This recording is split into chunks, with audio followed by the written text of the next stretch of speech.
சளிப்பூட்டும்.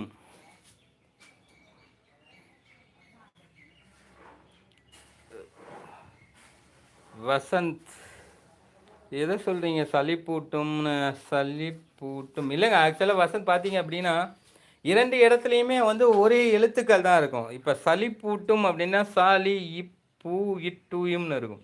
இந்த சாக்கு பிறகு இருக்க 2 எழுத்துக்களும் பூக்கு பின்னால் இருக்கிற 2 எழுத்துக்களும் இம்முக்கு முன்னால் வர 2 எழுத்துக்களும் ஒரே எழுத்துக்களாக இருக்கணும். இப்போ எப்படி அப்படின்னா சட்ட சா இட்ட தீ இட்ட இம்னு வருது பாருங்க. கா இண்ட தூ இண்ட இம், இன் ட இன் ட இம் அப்படின்னு வருது பார்த்தீங்களா? அது மாதிரி ரெண்டுமே ஒரே எழுத்துக்களாகவே இருக்கும். அதில் முயற்சி பண்ணி பாருங்கள்.